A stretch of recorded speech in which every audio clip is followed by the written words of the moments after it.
Hello, sisters.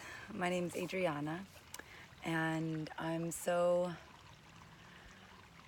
feeling really fortunate to be able to share with you some of my insights and experience with this juicy topic of devotion and discipline. So thank you, Luna, for asking me to do this, and I trust that you are all having a deep and transformative and loving, self-loving time through this Master Muse experience that you're inside of right now, this vortex, Master Muse vortex. So the word devotion, I'll begin by sharing what devotion means to me.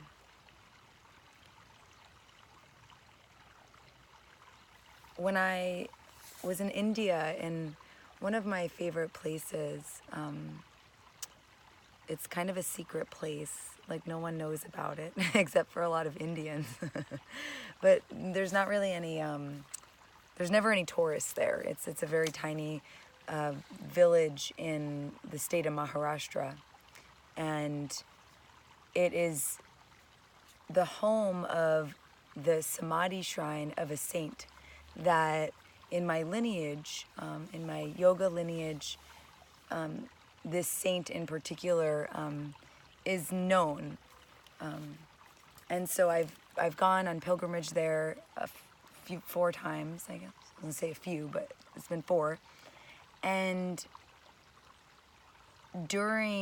it's just the most wild place, like the most wild love that I've ever felt. Totally sober, just, you enter the village and everyone starts feeling intoxicated. It's crazy,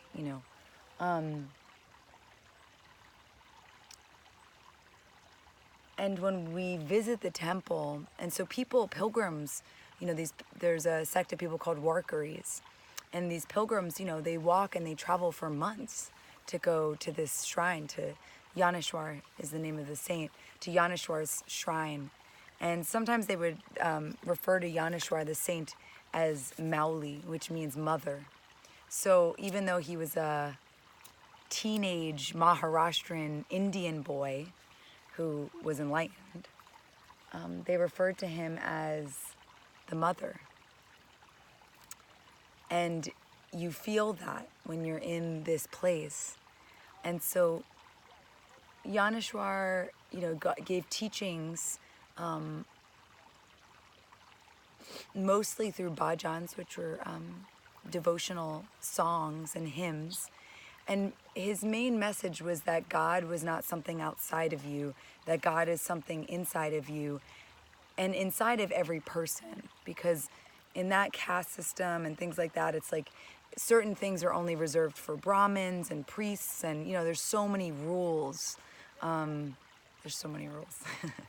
And some of these mystical saints in the Bhakti yoga tradition and in this lineage, they were really radical. Like in Kabir too. Kabir was a weaver. You can look up Kabir poetry. You probably have heard some of it. And it's the same thing with Kabir. It's like they were these radical mystics, and they were radical because they really wanted everybody to know, like all of the farmers and the sex workers and the, every single man and woman and child, no matter what caste, no matter what job, no matter what their dharma, whatever they were meant to fulfill in this lifetime, no matter what it was, they wanted to spread this message that essentially that we're all one and that we all hold this divinity within us, which I'm sure you can relate to in some ways, or in a lot of ways. I know that I can.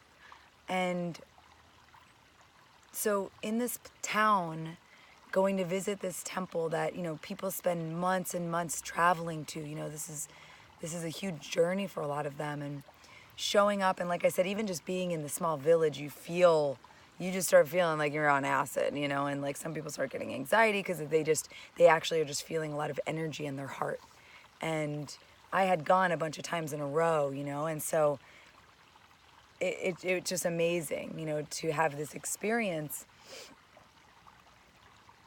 And what happened to me, I think it was on the last trip, the last pilgrimage I went on, we do this thing called Abhishek, which is a ritual where you bathe this stone in the temple, which is the stone that's on top of where Yaneshwar, the saint, is buried in Samadhi. So it's a living Samadhi shrine, meaning at some point, Yaneshwar, when he was a teenager, he went around teaching and mostly was just giving this energy. It was about giving energy. And talk about energy healing. He's like the OG energy healer. And so he wrote a transliteration of the Bhagavad Gita, which is a text from the Upanishads in India. Beautiful. You can find it sometimes on Amazon, called the Yaneshwar's Gita, but full of like poetry, and it's the only translation I've ever been able to get into, because a lot of them are really dry and intellectual, which I appreciate, but it doesn't usually turn me on. I tend to follow the things that turn me on. So, and at some point when he was 20-something, I don't remember, he decided he didn't want to teach anymore, he just wanted to give energy. And so he went into Samadhi and had them bury him in this place. And so in this place is where you go and you offer, you know, and people, like I said, travel there, and they go there with all of their prayers of, you know, either desperation or prayers of gratitude, or just this innate, you know, willingness to surrender to this great energy, really, you know, that is represented and that this great being held, as a reminder of the same energy and divinity that we all hold, right? So one time, so you do this Abhishek where you bathe the stone, and it's like, you know, like a handful of people in the group, and there's still people constant. It's constant flooding in of people, and there's this really thin, amazing security woman, like her eyes are just like glowing, and she's like beaming with this energy because she's in there she was there every time I went, and she's just laughing and like having a best time, like pushing people through, you know, like going. It's like mayhem. It's India, and so you bathe it with honey and milk and jasmine oil and, you know, like all types of herbs and powders, and, you know, like you just like, you're like, you know, it's like this wonderful orgasmic energy, but you're just bathing this black stone, you know, and it's just so wild. And afterwards, or actually it was before this ritual and this ceremony, we stand on the side where, you know, you go in one door to the stone and then you come out another. And so we were standing at the door because you got to kind of sneak in to get around it once they let you in. There's a priest there that does the ceremony with you. And so I was standing there, like kind of at the front of the door, and, you know, you're kind of like getting pushed to the side as people come through. And after people do it's called darshan, where you give your offering and you receive the blessing of the guru, the blessing. And afterward, you know, everyone stands up and it's like, you know, and I just at some point was watching this sea of humans, right? This sea of beings that I've never seen, you know, all these Indian people I've never seen in my life. And to feel, and I started, you know, at some point just started crying because my heart just started softening, feeling their devotion to, you know, this stone, this energy, this saint who I have a lot of reverence for because I personally have a connection. But more than that, even potentially, is that it connected me to that, really truly to that innate, the power of devotion.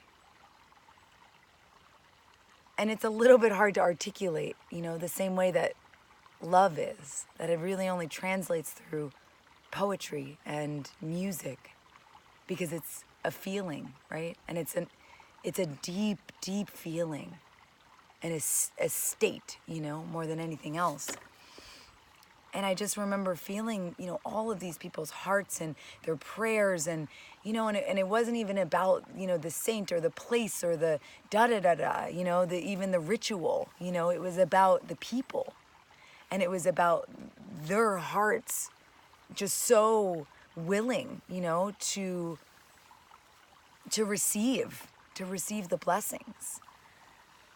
And to me, in that moment, I just recognized my own willingness and commitment to knowing the truth with a capital T, to knowing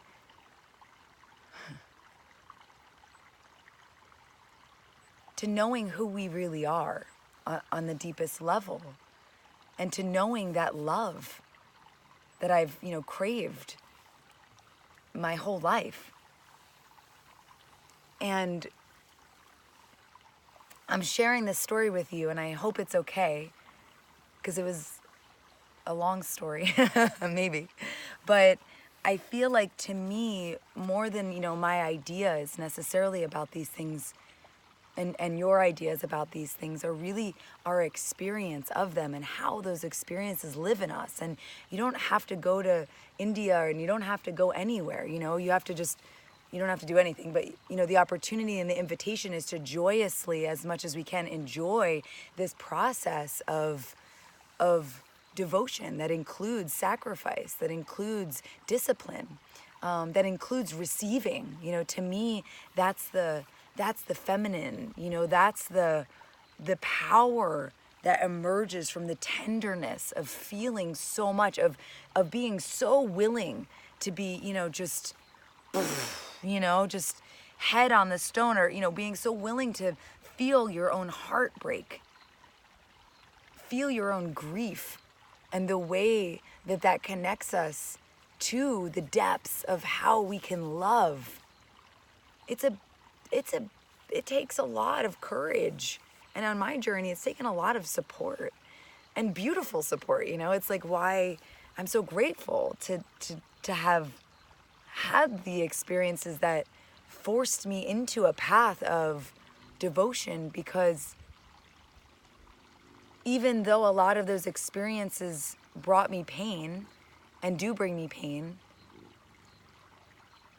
there's something in the pain of that cracks the heart open and breaks the heart open over and over and over again. And to me, that's where the devotion flows.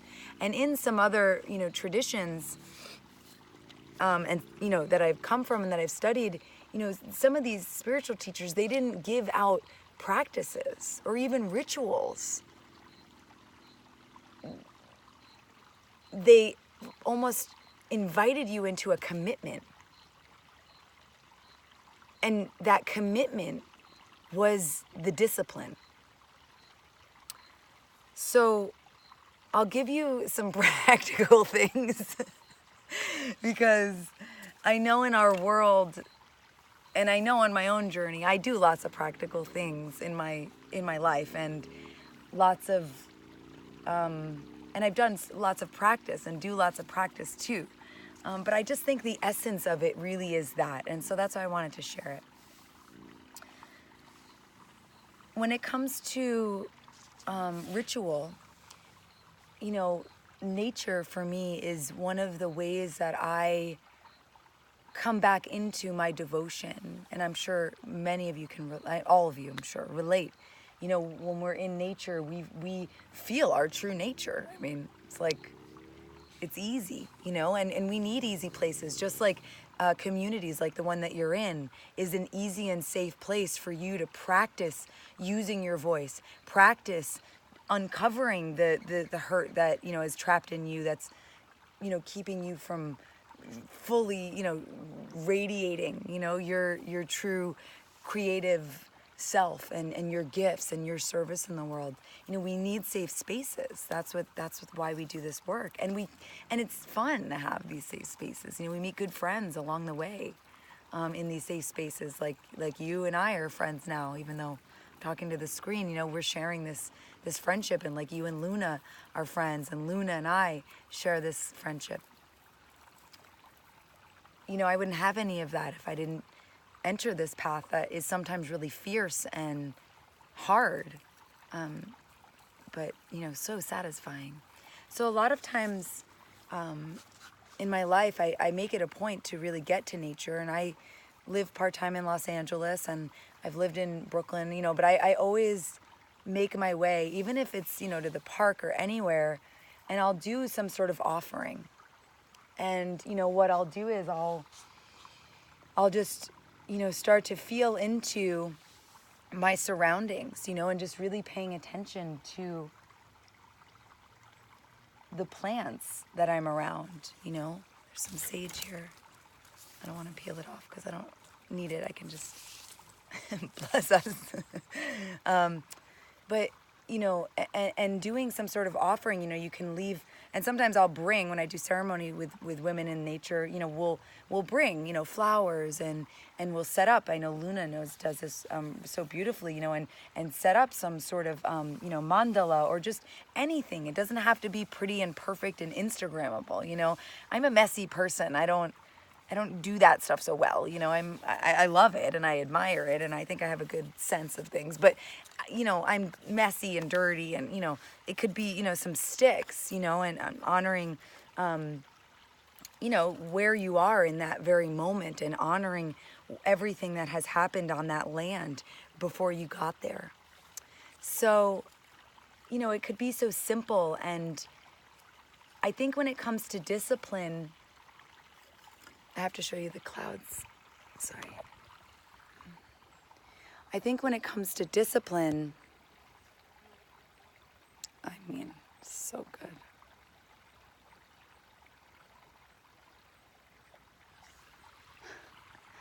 How could I talk about discipline without happening? Again.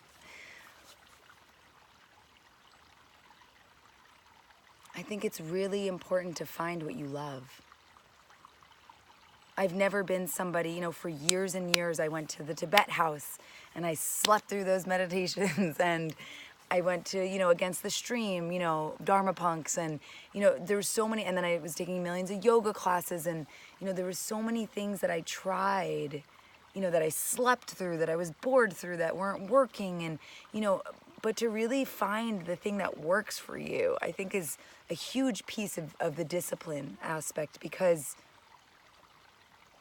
you want to, and not that it is always easy or always fun, if you're doing a meditation practice, there's going to be moments where it gets hard, but having, people hold you accountable and just staying engaged in your sadhana, which is your spiritual life. It's not just your spiritual practice. To me, my sadhana is my life. It's my process of evolution. It's my process of devotion to spirit and to the ways that I can serve humanity, including myself, in that connection, right?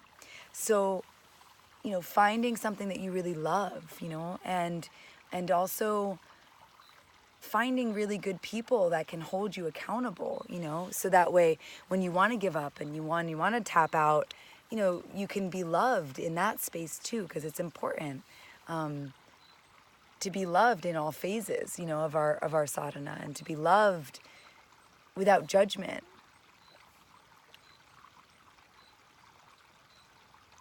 And, ritual for me,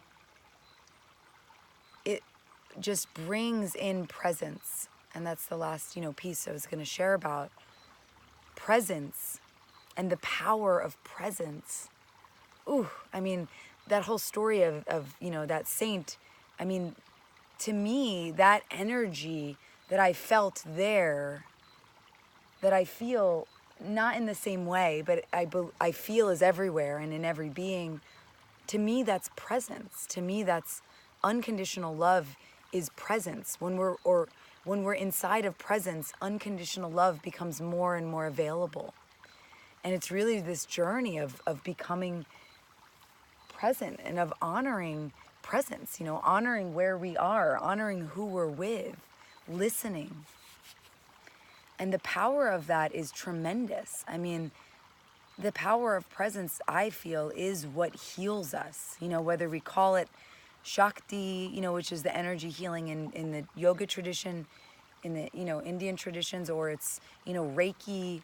To me, when somebody is holding a strong space of presence, and you all have Luna guiding you, who's a tremendous being of presence. She teaches me so much about presence.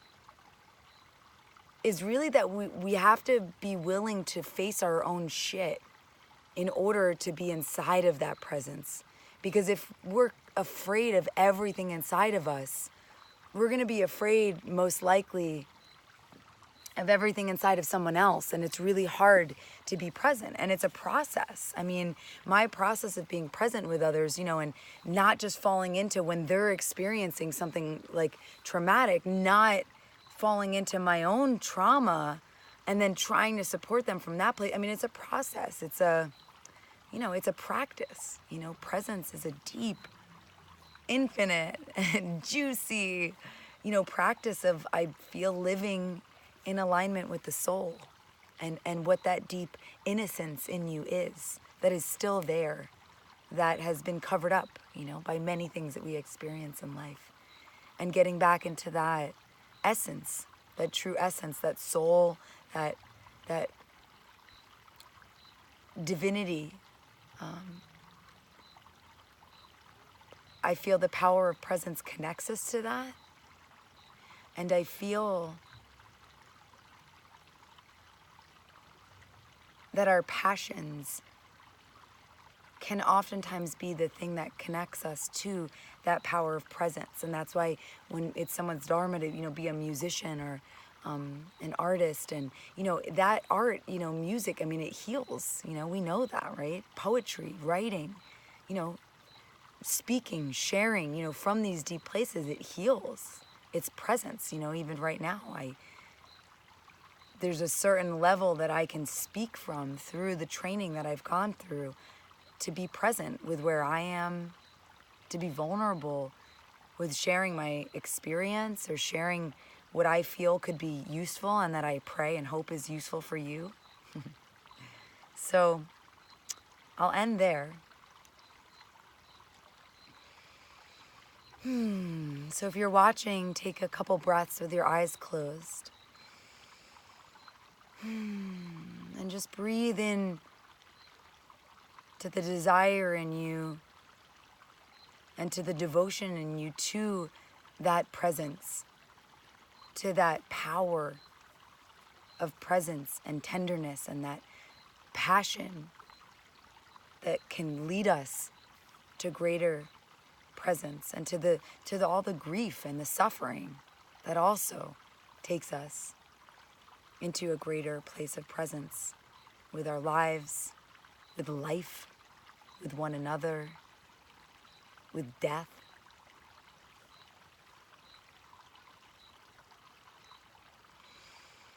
You can let your eyes open. Thank you so much. I'm so grateful to have had this little moment with you, and I'd love to hear any feedback, anything that this brings up for you. And you can find me on Instagram at Art of Loving, and I hope to hear from you. Really, I do.